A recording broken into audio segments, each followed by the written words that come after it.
Avec notre équipe étudiante, nous avons effectué notre projet ERIS au sein du service enfance de la mairie de Blois. Nous sommes intervenus au sein des accueils de loisirs périscolaires et au sein des accueils de loisirs sans hébergement auprès d'enfants âgés de 6 à 12 ans. Nous sommes intervenus dans les quartiers nord de Blois car c'est ici où il y a plus de mixité culturelle et ce public se rapproche le plus du public avec lequel nous travaillons en tant qu'éducateurs spécialisés. Nous avons donc effectué 4 semaines d'observation, 2 en ALP et 2 en ALSH, qui a permis de voir que les parents n'étaient pas assez informés des activités que leurs enfants faisaient au sein des accueils.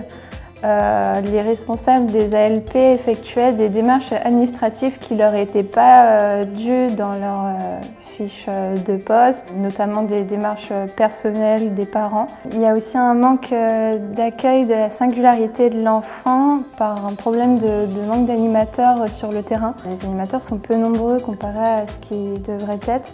Du coup, ils n'ont pas le temps d'intervenir individuellement avec les enfants. Il y a aussi un manque d'information pour les animateurs, de formation notamment sur le handicap avec l'autisme, les troubles, les différents troubles qui peuvent exister, du comportement ou autres, ce qui leur permet de ne pas pouvoir accompagner correctement ces enfants qui ont des difficultés. Pour pouvoir répondre aux besoins observés durant ces 4 semaines d'observation, nous avons d'abord essayé de mettre en place des analyses de la pratique professionnelle. Malheureusement, suite aux conditions sanitaires et au manque de temps, nous n'avons pas pu les mettre en place.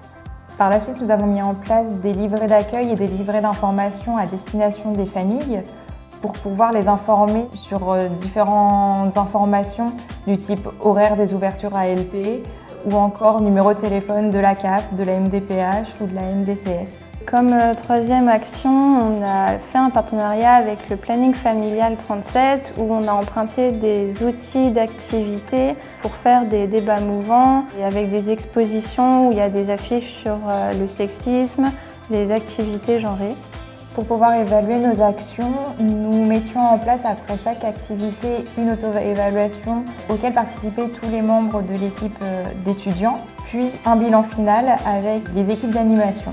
Pour pérenniser ce projet, nous avons mis en place un dossier récapitulatif de toutes nos actions. Si une autre équipe IRIS devrait reprendre le projet, ce qui serait bien, c'est d'accentuer sur l'analyse de la pratique que nous n'avons pas pu mettre en action.